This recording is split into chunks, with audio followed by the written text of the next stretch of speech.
This week on the show, we have dating and relationship expert Stephan, also known as Stephan Speaks. Hello and welcome. Thank you so much for watching.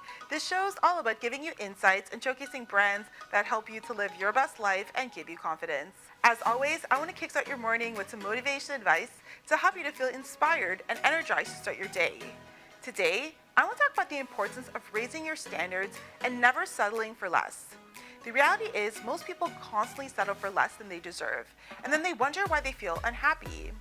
This can look like aiming low in relationships and accepting the bare minimum, settling for a job that you hate, or even having a belief that good things happen to other people, but not for you. The truth is, you only have one life to live, so why not set the bar high and raise your standards in every area of your life?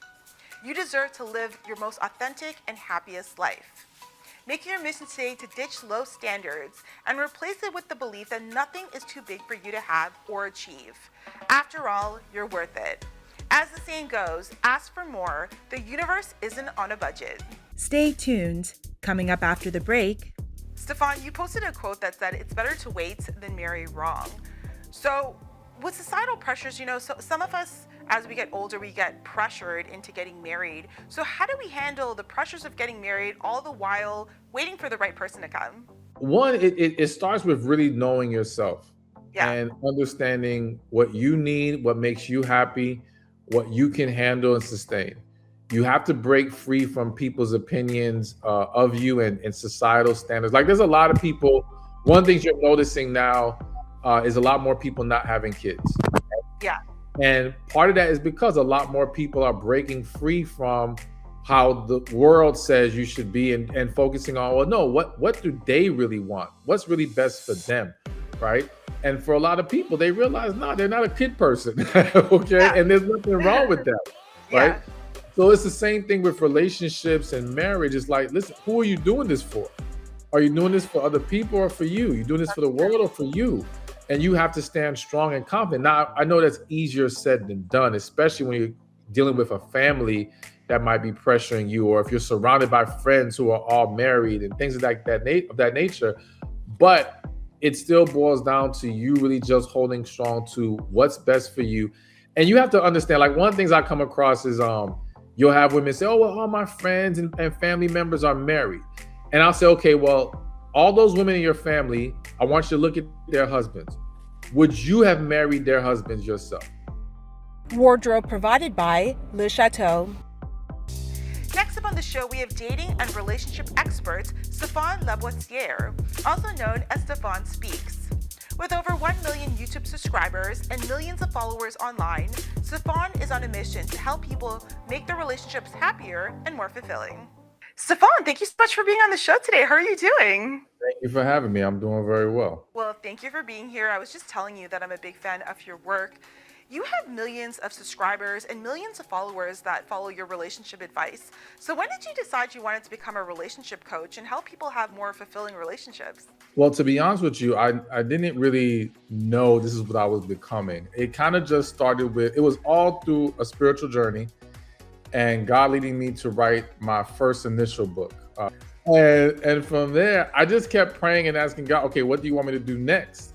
And so next it was a blog, then it was become certified as a coach, then it was start to do speaking. And all these things are go against my personality. Like, I'm very introverted. I hated writing papers in school. So the idea of writing books was not something that I would ever choose on my own to do.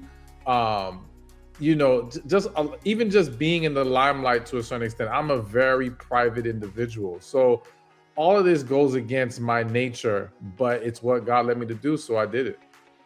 Wow, I would never think you're introverted. That's very interesting to hear. I would never have thought that. But yeah, sometimes, as you said, what God led you to do, which I think you're doing amazing work. With social media, people tend to go for more superficial traits. We see someone online, we think they're good looking, and we think we like them. So how do you help your clients look past the physical? Well, I don't really try to get people to look past the physical, more so just be aware of the things beyond the physical. So to me, it's like, listen, the reality is that attraction plays a huge role in romantic relationships. That's not going to change. And I think ignoring that can cause even bigger problems. However, relying too heavily on attraction is the mistake a lot of people make, and not being mindful of things like, is there a true connection? How do I can I be myself around them? Do we have shared values? Are we on the same page? All these different things we have to still be mindful of. So it's just learning or understanding to not be blinded by the attraction or the things that are on the surface, because for some people you may be blinded by their money. For someone else, you might be blinded by their status.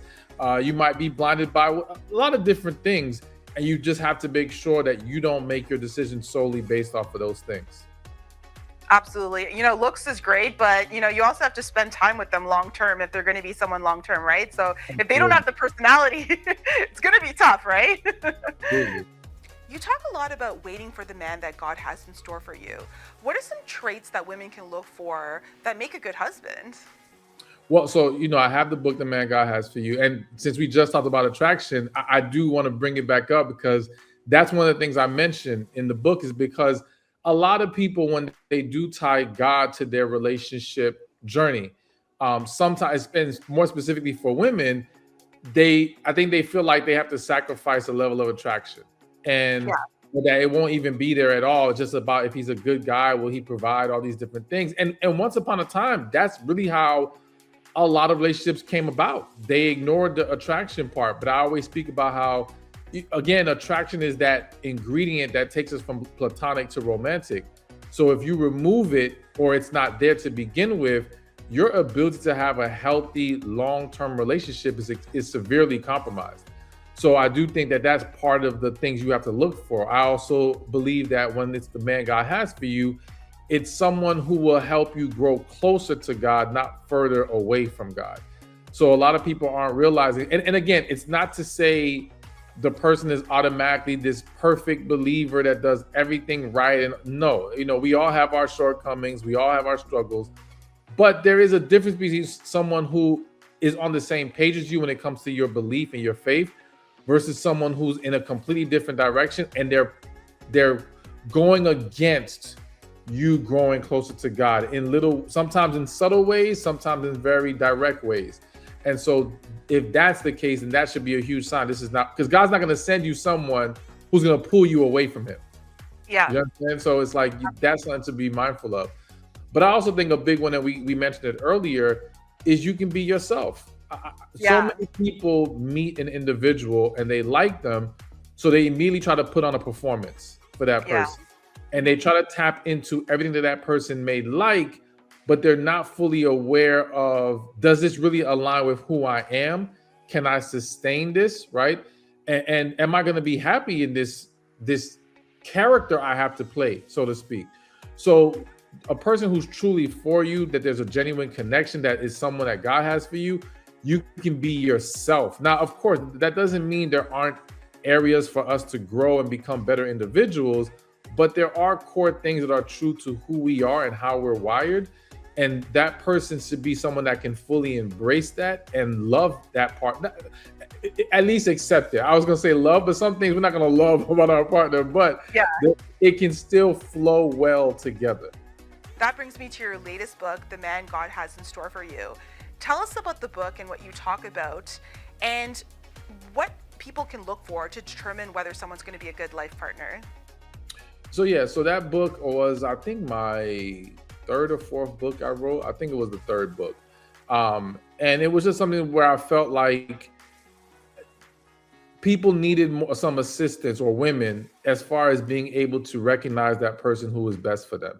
I think a lot of people aren't being honest with themselves about their selection process not being the best, right? Yeah. And a lot of that is due to a lot of outside noise and influences on what we think we should be looking for, or what we should be accepting of, and all these different things, or pressure from family and friends, because they think, you're getting older, you should be married, you need to have kids, whatever. I want some grandkids, all these different things that get thrown at women all the time. And that can really throw off their radar, or their ability to select properly someone they can have a successful relationship with. So, and of course, adding the God aspect, because I'm a firm believer that even those who believe in God don't consult God enough when it comes to their relationships. And so this book is to also remind people to get back in tune with their spirit, get back in tune with God, and get His guidance. Because I'm just a vessel passing a message. I am not like the final say so, and I don't want anyone to do things just because Stephan said it. I'm giving you something to go back to God with and talk to God about and see what's truly best for you. And again, when it comes to traits, we talked about some of the traits like attraction, being able to be yourself, but also being able to communicate. That's a huge deal in relationships that I think a lot of women overlook because they develop the mentality that pretty much all men are horrible with communication. So when you come across this guy who's not that great, they just think it's par for the course, rather than no, it just means that maybe all of those guys weren't for you, right? You can't build a successful relationship without proper communication. It doesn't mean he's going to be perfect. Nobody's perfect. But is he willing to come to the table and work with you and learn and understand how to create harmony in that relationship with you and with communication? Mm-hmm. I'm curious, this is my personal question. How important is money in a relationship? Do you think guys should pay? Or do you think, what do you think about that? I'm curious. On the first date and stuff like that, because I feel like it's so divided. Yeah. So, okay. I'm going to give you first my personal belief and then what I tell to others. So for me, I'm all about a man paying. I'm going to pay for, I don't know if a woman has had to pay for anything dealing with me ever. And if she had, it's because she fought for it and I was like, all right, fine, just go ahead. But I'm not looking for a woman to pay for anything. I think that's the best way to go for a lot of different reasons. However, I understand that we're in a different world, and different people have different standards or what they're willing to accept or how they want to build their relationship. I think it really depends on the individual and what they're trying to set up. So basically, it's like, okay, you have some guys out there who believe in 50-50 in general, right? They want a 50-50 relationship and all these things. Well, you know what? For that guy, then I think it makes perfect sense to start that way from day one, right? Or establish that understanding of how we're going to do things, because this is how we're going to do things if we stay together in a long-term relationship. If you're a man who, again, believes in being a provider, then establish that early on. Also understand what comes along with those things. So it's the same thing on the woman's side. If you're a woman who says, well, no, I want 50-50, because there are some women who say that, right? Yeah. Okay, cool. Establish that early, but everyone has to understand there's a trade-off that comes with everything. All right? Yeah. So you want 50-50, you need to be mindful of what comes along with that 50-50. So for example, if you're a man and you're a man who really believes in being the leader in the relationship and having the final say so and all these things, well, guess what? It's going to be hard to do that if you're going 50-50, okay? Because the woman who's doing 50-50, she's like, I need my full say so, and I'm not just going to take your leadership. You got to accept that. You can't be mad at that, but then push for 50-50. Various different things. So I think it really just depends on the individual. And I think everyone needs to stop trying to convince other people to do it their way. It's like, okay, if I meet a woman, I believe in the man paying for everything. So if I meet a woman who's like, well, I'm not cool with that. I want 50-50. All right, cool. You go your way, I go mine. We're just not a match. Yeah. I'm not going to sit here and try to convince you why you should do it my way or shame you for wanting 50-50. And I think it should be the same in reverse. If a woman meets a man who wants 50-50 and you're a woman who doesn't believe in that, all right, then we're just not for each other. Yeah. But there's no need to get into these back and forth arguments and all these things. Let people live or create the life that they feel is best for them. Absolutely, absolutely. And we always hear this statement saying the good ones are taken. Do you think it's harder finding love in your late 20s, late 30s, and even your 40s? So, okay, it's not harder to find love. It's harder to accept and embrace it. Oh, okay? Interesting. Yeah. So what happens is when people are younger, and they come across someone that they love and they haven't been hurt yet, they haven't been through the ringer yet, they're so much more willing to embrace it and jump headfirst into the pool, right? Mhm. And even when it's not true love, it's just if they even think if it's infatuation, whatever, they'll go for it. As we get older and we've had more disappointments, more hurtful situations, things of that nature, now we become more skeptical. Now we Yeah. become more scared. So when you meet someone in your 30s and 40s, and especially if you have not healed from those things in the past, which most people have not, now people are running from the right person. They're running from good situations. They're getting in their own head, convincing themselves something has to be wrong. They're thinking it's too good to be true. This wasn't the way we thought when we first started on the journey of love in our younger years. Okay, we were just like fairy tale mindset, but now it's like, oh no, this can't be it. And so a lot of people self-sabotage and mess it up. But I wouldn't say it's harder, because the reality is this: we don't control when love comes. Yeah. All right. Yes, we can maybe increase the odds or decrease them, but we don't fully control it. What we control is how, if we're ready for it when it comes, how we embrace it, how we move forward with it. And that's the part where a lot of people stumble.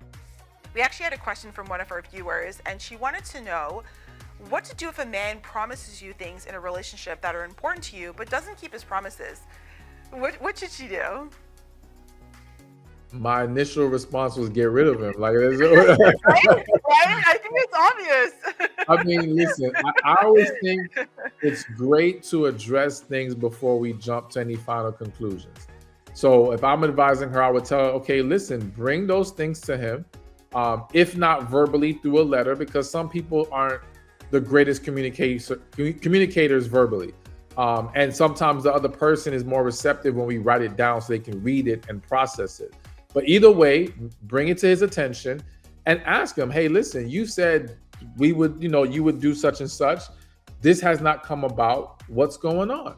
And see if it's something that can be corrected or there's a reasonable explanation. If not, then that means move forward, let them go. If they say, well, no, and if you want to give them another 2 weeks, 30 days to start showing, they're going to show progress and start, okay, cool. But it has to be addressed, and if it can't be corrected, you have to move on. Stephan, you posted a quote that said, it's better to wait than marry wrong. So with societal pressures, so some of us, as we get older, we get pressured into getting married. So how do we handle the pressures of getting married all the while waiting for the right person to come? One, it starts with really knowing yourself. Yeah. And understanding what you need, what makes you happy, what you can handle and sustain. You have to break free from people's opinions of you and societal standards. Like, there's a lot of people, one thing you're noticing now is a lot more people not having kids. Yeah. And part of that is because a lot more people are breaking free from how the world says you should be and focusing on, well, no, what do they really want? What's really best for them, right? And for a lot of people, they realize, no, they're not a kid person, okay? Yeah. And there's nothing wrong with that, right? Yeah. So it's the same thing with relationships and marriage. It's like, listen, who are you doing this for? Are you doing this for other people or for you? You doing this for the world or for you? And you have to stand strong and confident. Now, I know that's easier said than done, especially when you're dealing with a family that might be pressuring you, or if you're surrounded by friends who are all married and things of that nature. But it still boils down to you really just holding strong to what's best for you. And you have to understand, like, one of the things I come across is you'll have women say, oh, well, all my friends and family members are married. And I'll say, okay, well, all those women in your family, I want you to look at their husbands. Would you have married their husbands yourself? Oh. 99 times out of 100, they're like, no. I'm like, exactly. Anyone, not say anyone, the vast majority of people, if not maybe anyone, can get married if you start compromising on some things and some standards and things of that nature. So it's not like it's impossible. And sometimes other people are accomplishing it because that's what they did, and a lot of people do marry wrong, right? But then you end up seeing why it's not worth it, because it's like, okay, you marry wrong, you're 27, you feel like you're getting older, or you're 32, and you say, all right, let me just pull the trigger on this. You Yeah. get married, you're married for the next 10 years to someone you're not happy with. So you have to sustain a 10-year unhappy marriage only to probably end up divorced then at age 42. Yeah. Now back on the same thing. Like it's not worth it to force the issue. If you find the right person, absolutely. I would love to see more marriages. I do believe in the power of marriage, but I do not want people to force marriages because I also see the power of bad marriages and what they do to individuals and the kids and society and all these different things. So to me, you got to understand it's not worth it in the long run. Absolutely. You see that so often of people settling for a relationship just because of societal pressures, and then they end up getting divorced, right? So it's just, as you said, it's better to just wait and Yeah, find the right person than just settle, right? So, and absolutely. Stefan, I created my platform to inspire, to uplift, and to really showcase that anything is possible. For anyone out there that is maybe tired of waiting for the right person to come, or maybe is just not seeing their dreams manifest, what would you say to inspire and uplift them? Trust the process. Well, one get into the process. So, again, I'm a firm believer in talking to God, praying, and understand the path that you need to be on. But trust that everything comes in time, right? Focus on how can you enjoy your life as you are. I always say you don't have to be you don't have to be happy that you are single, but you should learn how to be happy while you're single. Yeah. Okay. So you got to tap into you and enjoying yourself and growing and learning and all these different things. And in that natural flow of life, more blessings, including a relationship, will come, but just keep going, keep pushing. Don't get caught up in comparing with other people and social media, where social media is so filled with lies and fake Yeah. relationships. You can't get caught up in that. Just focus on doing what's truly best for you. I think that's great advice. We're going to link all your information below so our viewers can get coached by you, join your programs. Stefan, what else are you currently working on, by the way? So I have a book, hopefully will be out this year, How to Know If a Man Really Loves You. And got a couple more that I'm going to work on. I'm not sure which ones I'm going to do yet, but I plan to release like 3 books at once. As well as trying to put together another fall tour. I didn't get to tour last year. We took a year off, but this year we're going to be back on the road. Amazing. Well, congratulations on all your success. You are definitely helping people become better partners. And yeah, keep it up. I'm going to be at your tour for sure. Thanks for Awesome. being on Thank the you very show. much. My pleasure. The Darriel Roy Show is available on Roku, Amazon Fire TV, iHeartRadio, and Apple Podcasts.